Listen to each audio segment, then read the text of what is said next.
Hello everybody, today I'd like to share with you my McGraw Edison Unidor 250. Now I have seen some people call these Unidor 175s as well, but I want to call this one a Unidor 250 because of the fact that it originally had a 250 watt mercury vapor ballast inside. Now these actually came from our local bridge here in town, and I'll see if I can get a little shot of it. It's out there in the distance, you can see it in between some of the trees.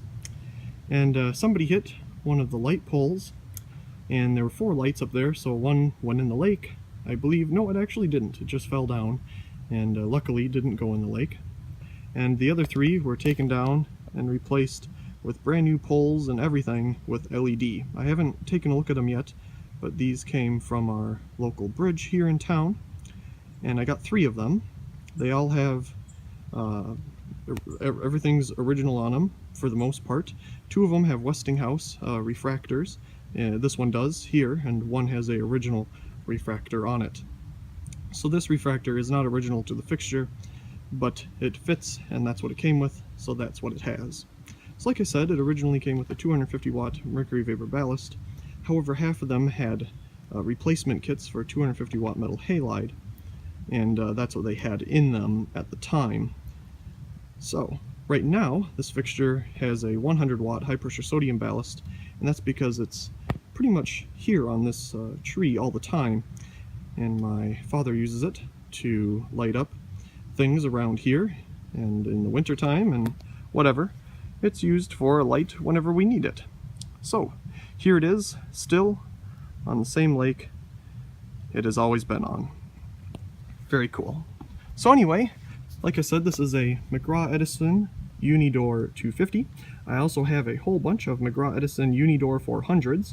I think I have 13 of them, believe it or not. And it's a little bit of a different design. Unidor, meaning that it has 2 doors. We have one door here for the refractor to access a bulb, and the other door is the main door to access the ballast inside.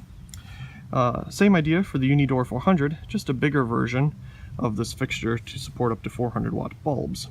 So it kind of has the same idea as a GE power door, but just a different design. And I actually really like this design, how boxy it looks.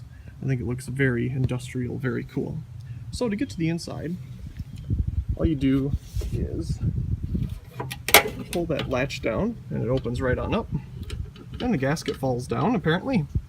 And here we can see a Philips 100 watt bulb inside, which apparently it does not want to focus on. There we go. Very nice. We can see it originally had, oh, what would that be, 250 watt, I believe, sticker on it there.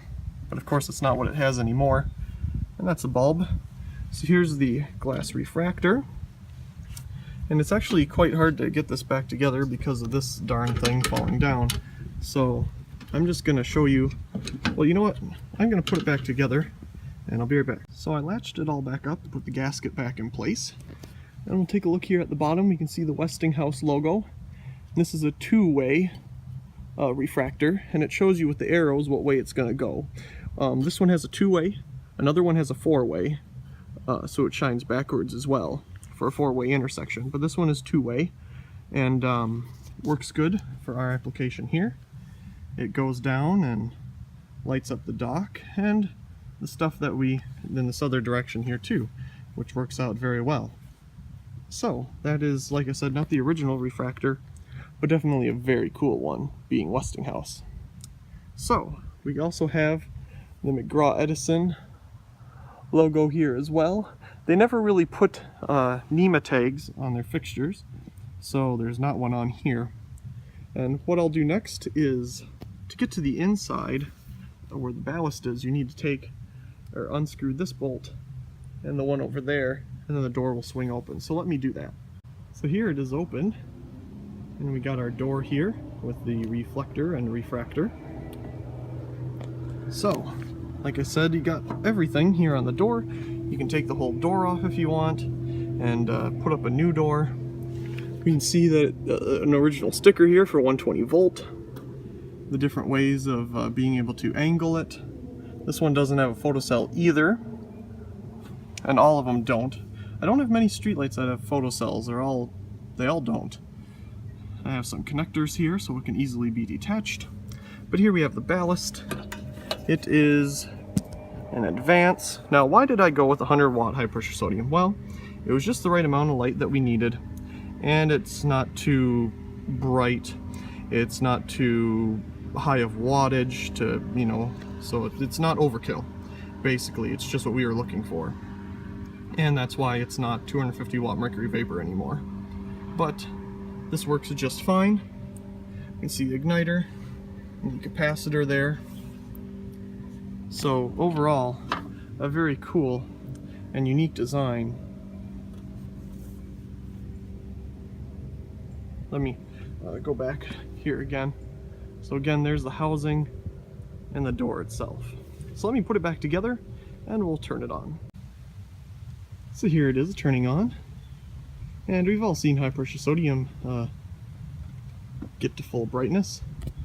So I was going to open up the door, but I remembered that gasket in there is a bit of a problem. So I'll leave it alone and we'll be back when it's at full brightness. So here we are at full brightness. Very nice.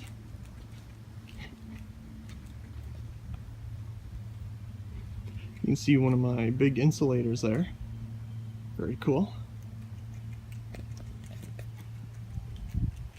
So yeah, there it is. Very nice McGraw Edison Unidor 250.